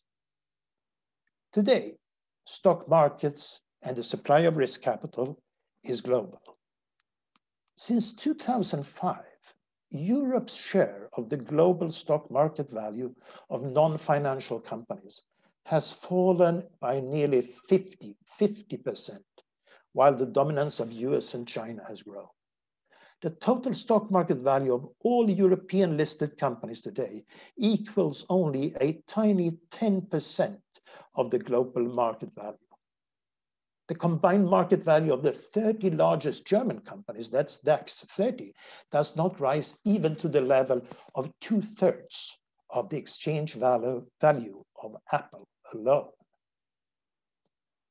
In the initiative for a European Capital Market Union, other parts of the EU Commission have expressed concern for the lack of efficient supply of risk capital in Europe. This does not bode well with the proposals of the EY report, which will create increased uncertainty among investors as regards the condition governing the contribution of risk capital to European companies, and additionally undermine corporate access to capital. In the event the proposals of this EY report become a reality, there is, in my view, a substantial risk that European companies will get less access to risk capital, that business sector dynamism and innovation will be hampered, and that the incentives undertaking forward-looking investments and innovations necessary to support sustainable economic growth will be undermined. In other words, that the European business sector will continue falling behind the rest of the world. Thank you. Many thanks, Rolf, for these reflections on some core issues in any country's business law, but I would say also constitutional law, because at the end of the day, what you ask is whether we live in systems where private property can be functionalized, that is recognized, but with the understanding that the owner has to pursue collective or social goals rather than individual ones. Of course, there is a counter argument here, that is that the corporation is granted, is a privilege granted by the state. Limited liability may justify some limits, and some will argue that it can go so far as to say that the interest of the company is something different than the interest of the shareholders. But let me not take more time. It's now Per's time to take the floor. Per. Thank you. Thanks for putting another Swede on the panel. Let's see, do you see my screen? Or do you see like the, which? Oh. Yes. Does it look okay? Okay. Thanks. Just I'm gonna, so many things have been said, and a lot of the things that I thought I would be saying have already been said much more eloquently by others. Let me just, emphasize the Swedish nature of the panel. Okay. But basically, just some, joining the choir here. I think that, and the reason we are saying the same thing is that I think everyone agrees how we address externalities and how, what the best tools are to safeguard stakeholder interest, which is basically through contracts, laws, regulations, pricing externalities, carbon tax, emission trading, etc. I guess we also know, and that probably has come up, the problems of our preferred policy tools is that there are limits to them in terms of contracts, being incomplete. We can't enforce certain type of regulation that we would like to do, and so forth. I guess particularly when it comes to climate change, it's a global problem. So stopping, firms emitting anywhere in the world affect climate for everyone. So all of these things, you can say, well, regulation is not enough. We have to do something else. I think the problem is that the proposals don't deal with these limitations either. We know that, okay, we have incomplete contracting. How do we solve that? Well, we have to give control rights and fiduciary duties to managers to make decisions when there's no, in the interest of the best decisions when there's no contract that defines what they should be doing. But we also know that that doesn't work if you have fiduciary duties to everyone, because then there's no accountability and you can't, it doesn't work. Okay, so that we know. We also know, that, okay, local regulation has problems in dealing with global externalities, but fiddling around with EU regulation that's costly doesn't deal with the global nature of the world either, because as several people have mentioned earlier, firms will move their misbehavior elsewhere, right? So I think that's basically just echoing what has been said. Maybe to bring some aspect to the table that maybe hasn't been talked about so much, and this, I guess, is my personal view on short-termism, which is a big theme here. I guess we have to, we know now, there's sufficient good empirical work that has been presented and reviewed over these past few days that, you know, yes, companies, public companies sometimes behave in an overly short-term manner. Okay, I think we have to accept that. That's clear. I guess what we still don't know is how costly this is, how important quantitatively this is, which obviously is a formidable problem. But, you know, now we're all talking about, or at least regulators or Ernst & Young and so forth are talking about the costs of underinvestment, too high payouts and so forth. And it's just interesting for someone who's now becoming a bit old, you know, learning corporate governance in the 80s, that we were complaining about the opposite thing then. Then it was all about firms over-investing rather than inefficient projects. I'll come back to this because I think it's just an interesting observation. Now, as many people have said, you know, the short-term, the fact that people sell shares or focus on short-term earnings is not the same as, you know, short-term behavior basically is not the same as short-term ownership. And you know, as has been pointed out again, you know, stock prices, if stock prices are informative, is sufficiently correct, you know, more sufficiently efficient, they reflect the long term. That's the beauty of stock prices. Now, what is the, you know, at least so this is my view, or at least the view that I guess was best formulated in a paper, which is well known, but I think it's not as emphasized as it should be, because I think it really captures something very, very important about corporate governance. The paper by Amir from '93 about liquidity and the conflict between having liquidity and having informed and engaged owners.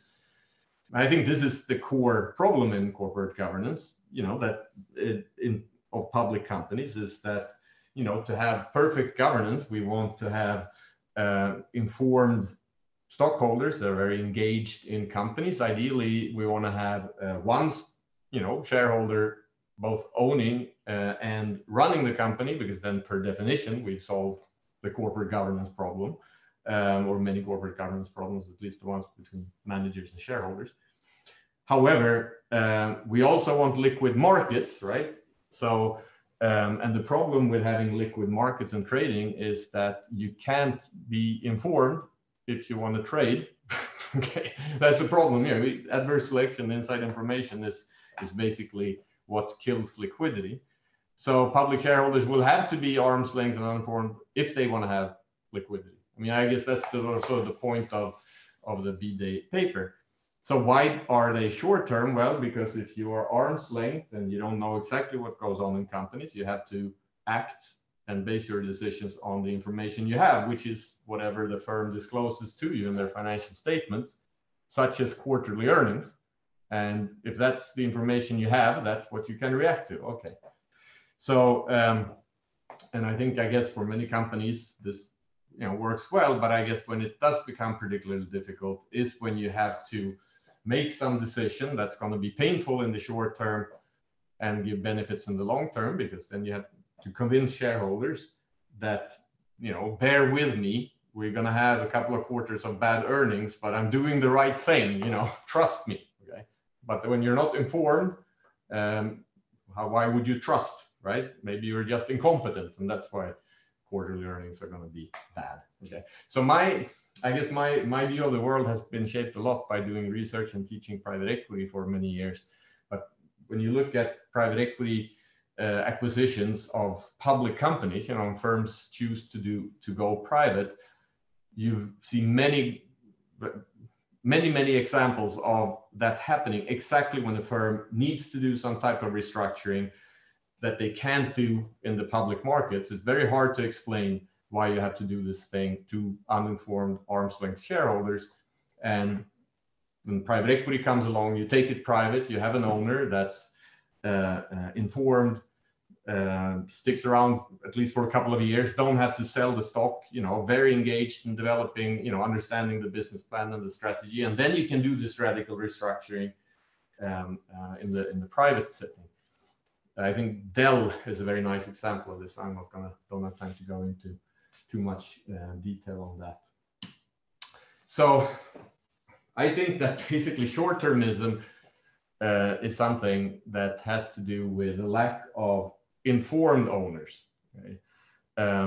So I think the solution to long-termism is making sure that companies have at least some owners that don't have to trade and sell, and they can sit on boards and be informed. Okay. I think that's the in my opinion what we need. Mutual funds, you know, have a problem there. You know, they control, I guess, increasing, you know, fraction of the stock market, but a mutual fund that can't trade can't, you know, be a mutual fund. So having an informed, engaged mutual fund owner is almost per definition impossible. But other owners can. I mean, Steen, who talked earlier, you know, has some great work on these foundations, industrial foundations in Denmark, which, you know, seem like a governance nightmare in some sense, but that system seems to work very well over long periods of time and lead to very successful companies. You know, family owners, but I would also count in, you know, activist funds. They serve this role, right? They go into a company when, like, let's take the Swedish close to home, you know, Sevian Capital, right? I mean, they hold these stakes for a number of years. They don't have to trade every day. They can be on boards. They can be informed. They can engage with management. They can develop business plans together with them, or at least propose strategic changes in a way, because they have the ability to be inside the firm and get that information. Now, we also know that there's a trade-off here, as always in economics. If you need to make sure that these informed shareholders have some incentive alignment with the other shareholders, because otherwise we get problems there, you know, with potential expropriation of minorities and so on. So that's why we also need to have minority protection to counteract that. And, you know, everyone can't be, if all shareholders are informed and sit on boards and are engaged in companies, then we don't have any liquidity, we don't have any markets, we don't have any trading, and we need that, obviously, not the least because otherwise we wouldn't have informative prices. So anyway, so that's my view. I think it's about making sure that we have responsible owners, and all the proposals that have been pointed out are more about addressing some symptom, but not addressing the underlying issue. And by the way, I just wanted, there's a lot of focus on cutting, you know, curbing payouts, and many arguments have already been made for why that is the wrong answer to it. But I think if you have this perspective on things, you know, one obvious problem is that if you want someone to be a long-term owner in a company, they need to get liquidity somehow. If you curb dividends, they have to sell the stock and they can't be long-term owners anymore. So I think that's, anyway, okay. So, but what kind of policies might help? Okay, so apart from the obvious things about taxing externalities, etc., I guess one obvious thing, if you want shareholders to be able to react on misbehaving companies, you need to know that they're misbehaving. So one unambiguously, you know, good proposal would to make sure that you force companies to disclose enough of these types of activities. And I think, you know, there's a lot that's happened in recent years about, you know, sustainability reporting and so forth. But I think one of the problems with these is that there's a lack of measurement, and, you know, that you can actually hold companies accounted for when it comes to this. So I think that's where you kind of need more work needs to be done. You know, when we start thinking about fiduciary duties, you know, I'm a believer that you can't have managers owe fiduciary duties to too many stakeholders. That said, I do have a paper together with Bo Becker that a few of you might have seen, where we look at one case where in the US they at least changed the law a little bit, you know, making it possible for managers to take creditor interests into account, and we show that seems to have been beneficial to firm performance and so forth. However, the important thing there is that you're not mandating that managers have to look out for these other stakeholders but you shield them if they so decide that in this particular context, I think it's in the best interest of the company to care more about this thing. You know, it's like a protection, it's a shield, not the sword. And to the extent you want to think about changing the life, or you know, the purpose of management, or and boards and who they, you know, I think it's the shield approach. Okay, allowing boards to sometimes, you know, look to other interests if they deem that to be the right thing to do, without having to get sued, is a better approach than saying you have to. Every decision has to be in the interest of every stakeholder. And then finally, at least in my opinion, where I kind of feel the problem has to do with the lack of informed owners. You know, we want to make sure we at least don't discourage the ability of informed owners to actually be present in firms, to own firms, and to influence firms.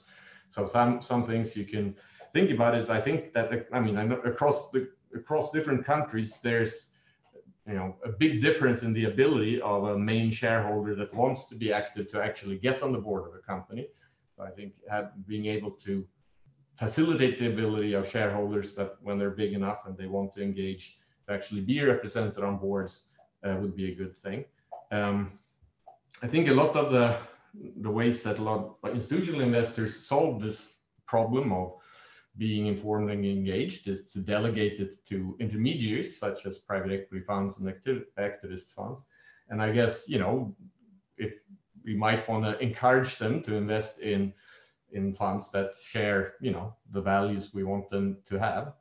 And then I would say one has to be beware of introducing, you know, I'm a bit of a socialist coming from Sweden myself, and you know, inequality is a big problem, but one of the tricky things when you start introducing wealth tax and inheritance tax is that you actually make it harder for physical individuals, okay, physical owners, to actually be long-term owners in firms.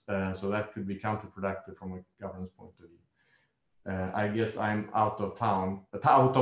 I'm in town, but out of time. So that's it then.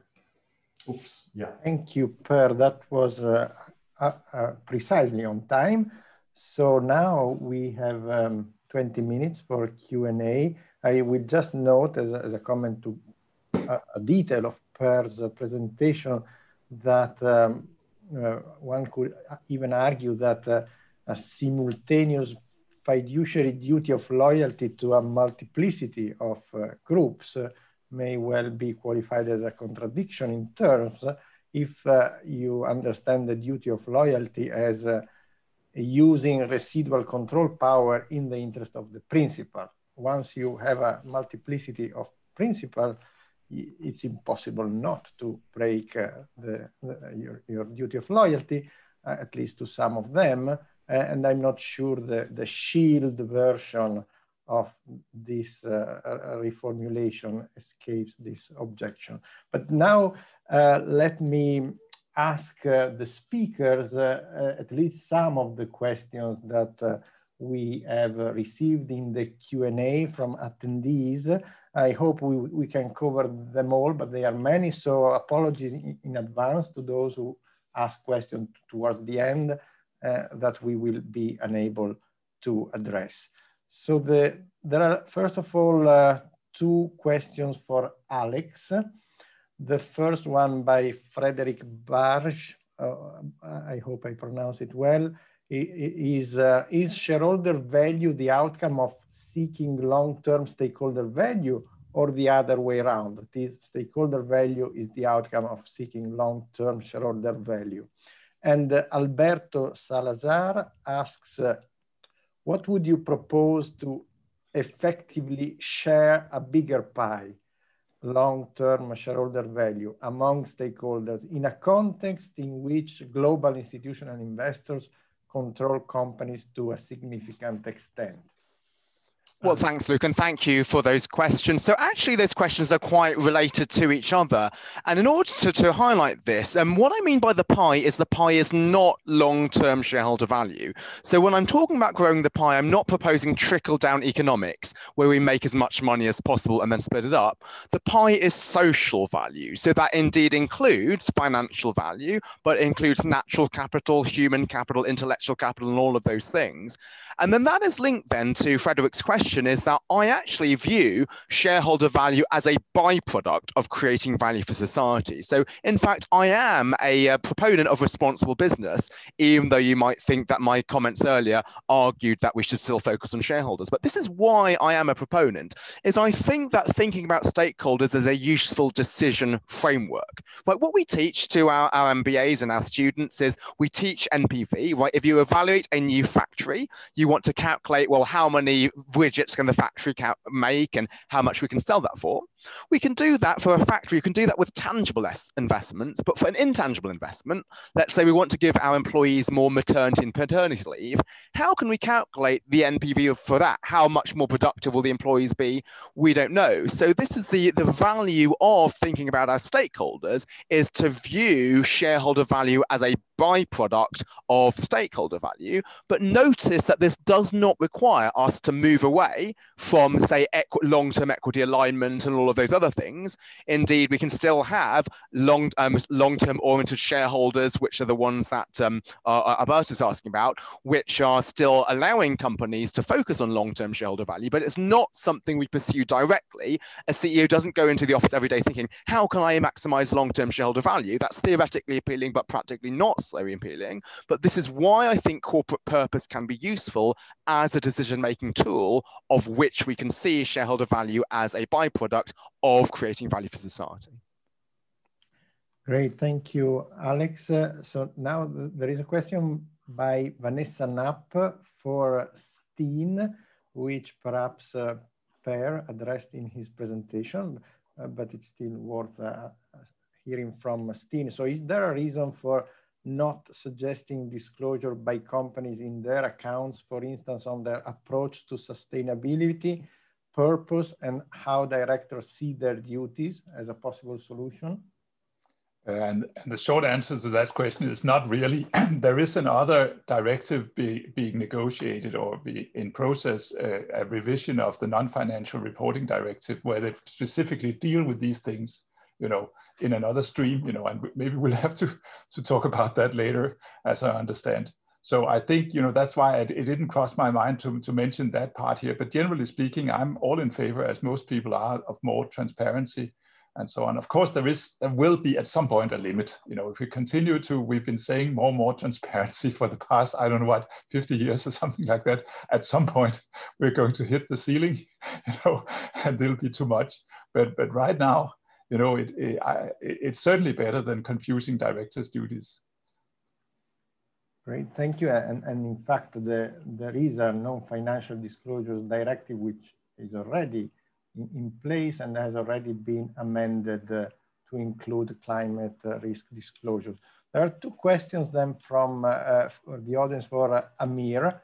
Konstantin van Artsen asks, are there issues which are not market failures which could justify more mandatory regulation in corporate governance?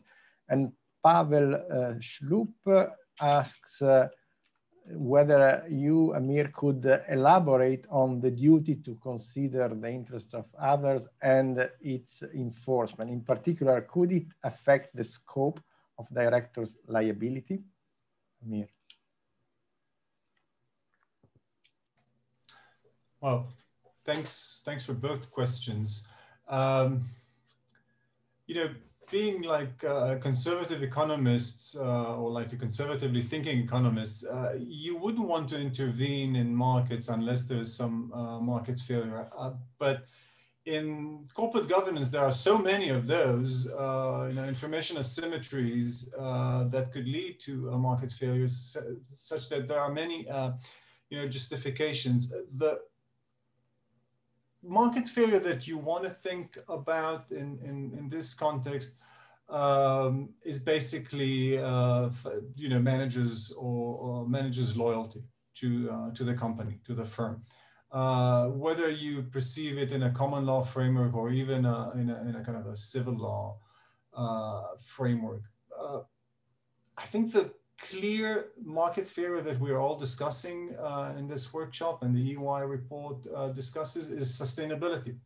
And this is a public good, right? So it's a kind of a classic case of a market failure that if you want to internalize into firms' decision-making, you have to force it upon them, either by way of tax or by way of another kind of regulation. But I think that managers' duties, fiduciary duties, are probably not the right way, the right mechanism to fiddle with for that purpose, because business requires so much flexibility, because business involves uncertainty by design, nearly by definition. So it's like a contradiction in term. If you want to kind of regulate uncertainty, that's clearly an exercise in futility. So to summarize this point, yes, sustainability and social interest and the greater public good is something that is characterized by market failure, justifies regulation, not necessarily through regulating fiduciary duties. The point about a duty to consider is something that I elaborate in that piece on stakeholder impartiality. This is an idea to leverage a well-known doctrine from English trust law or common law trust law that essentially tries to deal with the impossible. The point that Luca mentioned earlier, that where we have a fiduciary, a trustee, who has several beneficiaries with conflicting interests among themselves. So you could disable the trustee, the fiduciary, from dealing with the conflicting beneficiaries, but then you would disable the trust itself.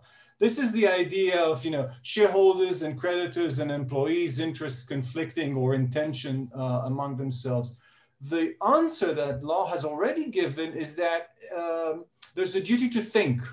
Think about the things you're going to do to me, as Aretha Franklin used to sing, a duty to consider without liability with regard to the outcome. So the trustee, or in our case, if you think about implementing such a duty to consider, the corporate managers would not need to account for the result, for a particular balance that they had struck between those conflicting interests. All they would need to show is that they thought about it, that they gave their mind to it. So this is like a procedural kind of duty that is easier to discharge. How far you want to go in implementing that, it depends on your taste in legal regulation. You could think about giving standing to employees, giving standing to, say, NGOs to bring a derivative action. This is really breaching all the protections, giving those guys standing to bring a derivative action, but only to enforce a duty to consider. So the board would need to show that the sustainability committee has indeed given its mind to these issues. That's not much, but in the field of procedural justice, just showing that the decision maker has given his or her mind to an issue, that's quite a bit, and it could achieve palpable results, not just a greenwashing the issue. That would be my short answer. Many thanks, Amir. So before you ask the next question, Per, would you mind having a look at the chat? I have a question for you there. Alberto Salazar asks all the speakers, what do you think about German co-determination system's ability to balance multiple stakeholder interests? Deadlocks and futility do not seem to be very problematic in Germany. I'll take the liberty of asking Mariassunta to answer. Yes, so I think this is a great question because made me think that the German co-determination system is a way to implement multiple mandate for firms that grow the pie, using Alex's terminology, without incurring on the problem of multiple principles. So basically, with the co-determination, what we have is that we have a representative of the union that maximize the value of the value for workers, and then we have a representative of the shareholders. So they all have their own principles, and hopefully they bargain for a greater surplus. So, and this is what I am implicitly saying, and also the fact that larger corporations in Germany tend to do quite well, also brings me to restate the fact that well, I do believe that the Commission is not wrong in thinking that just maximizing shareholder value is a too narrow objective.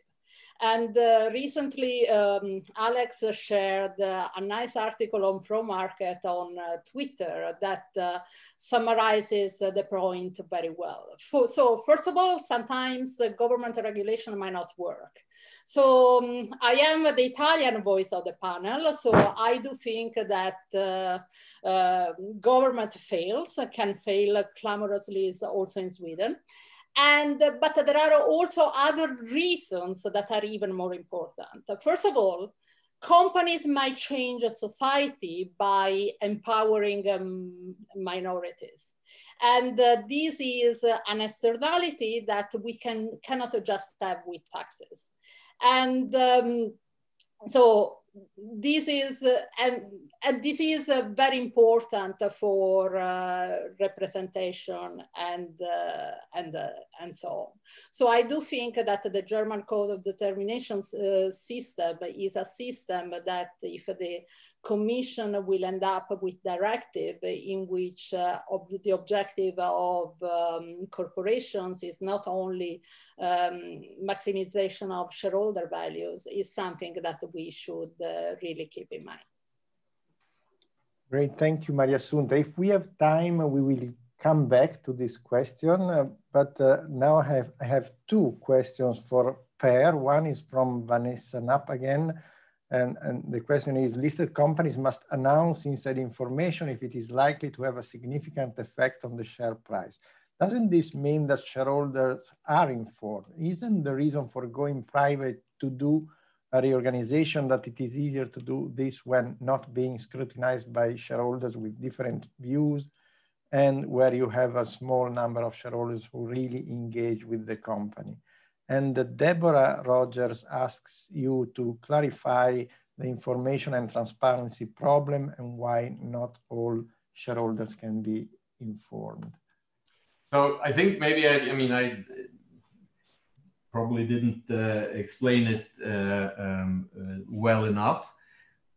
At some level, I think if we all think about it, there is tons of information that a firm does not want to disclose to the rest of the world. Okay, imagine detailed business plan on how you're going to compete in this market.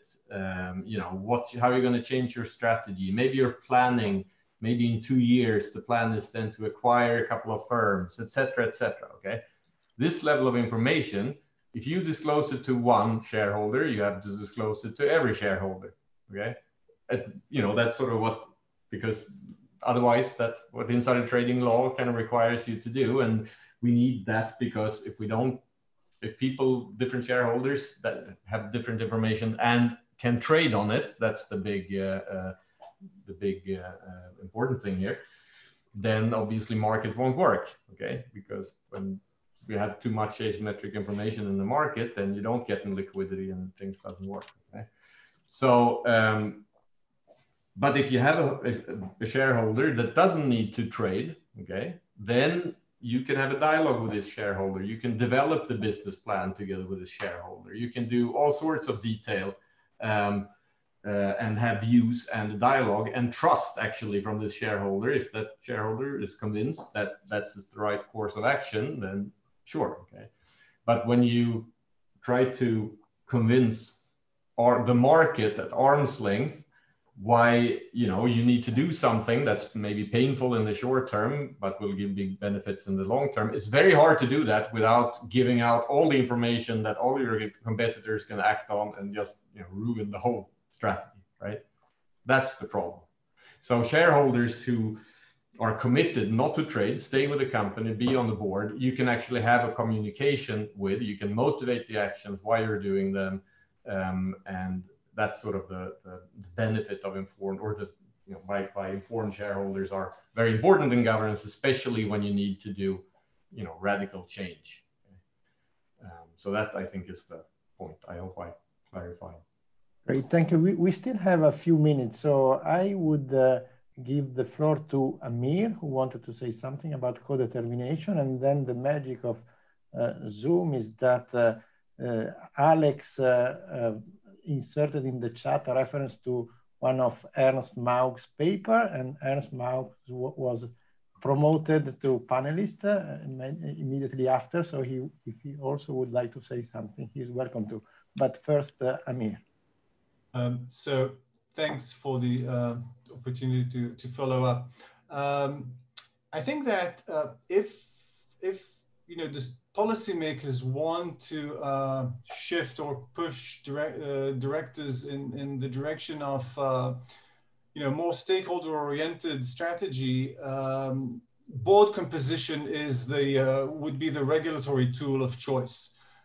Telling directors what to do, conduct rules in terms, using legal terminology, are truly an exercise in futility, because directors must have, free discretion to choose strategy according to unfolding circumstances. But if you regulate board composition, you could achieve, you could kind of tune a little bit the affinities of the board. We see this in the Swedish sample, Renee, Lilach, and myself, where we see employee representatives. I mean, these are labor representatives, not corporate employees, who are on average more stakeholderist in general, not just more pro-employees. So increasing the portion of labor representatives on the boards would achieve a broad stakeholderist effect in companies. We know this. We know that personal attributes of directors matter from the independent director revolution. We want to increase monitoring capacities of the board. Independent directives serve this goal. So that would be my kind of preferred regulatory tool, board composition. That's it. Thank you, Amir. Ernst, would you like to take a couple of minutes of the concluding remarks to give us your thoughts? Yeah, so I think I can kind of provide a quick summary of the paper, but I think I would also put it a little bit in the context of this discussion to say kind of what it shows and what kind of avenues it might open, and also what it doesn't do. So what we show is that if you have parity co-determination on the board, which we have on a certain number of German firms, then this allows you to effectively enforce an implicit contract in which the companies provide the workers with kind of long-term employment insurance, and in exchange for that, the employees are actually willing to work for lower wages. So at our example, that's about 3.5%. So I think in a nutshell, I think that's kind of the main thing of the paper, which shows that changing the board composition so that you have employee representation can actually work. At the same time, I think I want to qualify, I think, this insight by emphasizing two things. First of all, we also show in maybe one of the later parts of the paper, it does make the companies more risky. So for example, you increase operating leverage. So I think the first thing in the context of this discussion, I think we want to kind of pay tribute to what Mariassunta reminds us, that we want to look at different circumstances. So if you have circumstances where this additional fragility may be a problem, maybe that's not always what you want. The other thing is that I think I like what Amir has said, in the sense that we have this kind of additional perspective on the board, in a board that has labor. What I saw in a lot of the discussion, also some of the recommendation that I keep hearing, is that maybe you should have more other stakeholders represented on the board. And that I would be very careful with. So I think if you have some board directors that represent the consumers and some represent the environment, and then you have a sustainability committee, I think the interests on the board become so fragmented that my reading of the evidence on board diversity is, if diverse directors contribute diverse competencies, that's a good thing. But if they contribute diverse interests, that leads to deadlock and actually reduces firm value. So that I would be very careful with. Thank you, Enriques. Luca. Thank you. So Marco, now the floor is yours for concluding remarks. Okay, so I'll try to provide a quick wrap up. Difficult because so much has been said during these 3 half days, episodes 1 to 3. So let me just start with the Guardian from this morning. We've kept reminding ourselves why we are here. So this is the picture from this morning. So this is what we're really talking about. Now, in terms of the timeline, we showed this several times. So it's 2021. Is there going to be a proposal on sustainable corporate governance? What will it look like? We focused today, yesterday, the day before, on the EY study on director duties. This is the main piece of supporting evidence that's gone into the European Commission's thinking on the impact assessment so far. I think the verdict has been pretty unanimous. I think Mark Rowe's slide summarized it very well, not just their own submission, but also the submission of other people. The problems are that the study conflates issues. Climate change is an externality. It's not really long-term or short-term. The buyback issue, the overall evidence is mixed. Poor planning on purported cures, and actually there was a very clear recommendation, and actually the European Commission should disregard this study. Now that might seem harsh, but I think Alex Edmans reminded us today that this is actually the standard in academia. There is peer review, and if your paper is not good, it gets rejected and not published. Now the question, of course, is should that standard apply to policy reports as well? Maybe actually it should. Probably policy reports are more important. We think our publications, of course, are very important, and they are very important, but maybe policy reports are actually more important than our publications. So the question is, should there be peer review? And that's essentially what we've been doing. Now, we then also, talking about the other evidence that the Commission has taken under consideration. We do know that they had this presentation and the evidence presented by William Schoenig, especially on buybacks. I think that was rejected as well. We didn't talk so much about the SMART project. Now, we didn't talk about the advice that the Commission received from the ESAs. That's something we maybe should have done, but we were not directly asked in the consultation to comment on those. So maybe that is something that if we find volunteers, people should be doing. We should actually read these reports and comment on them in some form if people still have patience and time. Now, Alex then showed us, being Oxford educated and very polite, he showed us Alice in Wonderland. And there's, of course, the quote, sentence first, verdict afterwards. And that's a very polite way of saying what the general impression is of the process and the report. I think Steen was, maybe that's a cultural thing, he was a little bit more blunt. So he called the report history, but he also noted that one might think that the Commission stopped listening. I think we overall through these 3 days were saying that, you know, maybe that's not true, and they are actually listening and serious about this process. And there's certainly some evidence of this. If you read the initial impact assessment, there is reference to at least one meta study that goes beyond the UI report, this one on ESG and financial performance. So the Commission does seem to be taking into account other evidence that's been presented elsewhere. So maybe some of the evidence that was presented over the last 3.5 days is actually going to find its way into the process. Now, Paul Davies, again in a very British way, he commented on the way that the consultations were done. And I think we had something to say on this as well. And the consultations are not really exactly the way one would do them if this was a social science survey that wanted to get published. And I think we remember his example of the dog and all the rest of it. So that was a bit like the British way of politely saying, well, you know, you might want to do this slightly differently. So we then turning to the actual substance, we started off with Zacharias Zautner explaining actually to us what our financial economists think about short-termism, and I commend his cardboard map to everybody who is interested. He then provided a summary of the evidence that we have, and it was mixed, but actually on some points it was leading to short-termism. But of course, then the question was, is that relevant to what we're actually talking about in terms of the policy?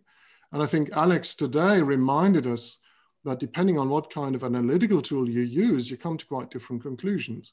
And he reminded us that in Finance 101, actually short-term shareholder value might actually imply that you want to have more shareholder capitalism, which is of course quite a different conclusion to the Alice in Wonderland take on this particular point. I think we then heard from Per, and I'm picking Per because we always remember things that were said last. I think we heard from many of the contributors actually policy thoughts for the future. Per gave some of those. So it's not just that we rejected some of the evidence that was there, but we started actually to discuss and think about what should go into the 2021 report.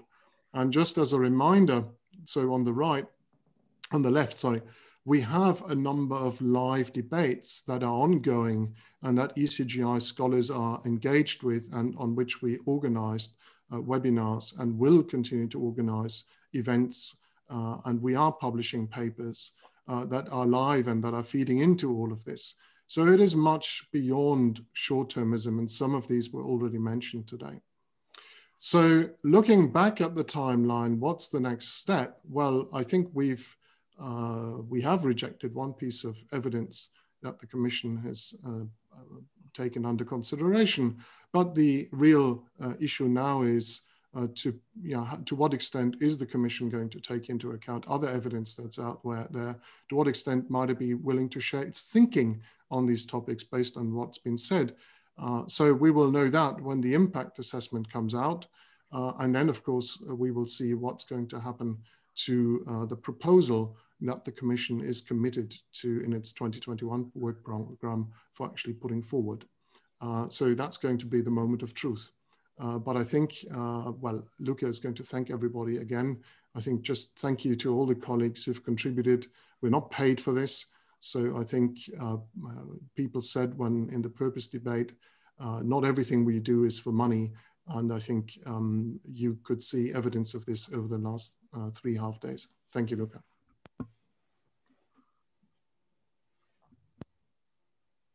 Marco, I think he left. Yep. The meeting. Luca left the meeting. Oh, yeah, dear. Yes, he actually said that. He has to share another webinar. Okay, so it's up to me to then conclude. So I think I've given the conclusion. So we are on time. So let me thank everybody again for participating, and Luca in his absence for chairing today. And on the 4th of December, we have the next installment discussing sustainable reporting. And I look forward to seeing you all again in person now that we have soon, or fairly soon, now that we have a vaccine on the horizon. So thank you very much again, everybody.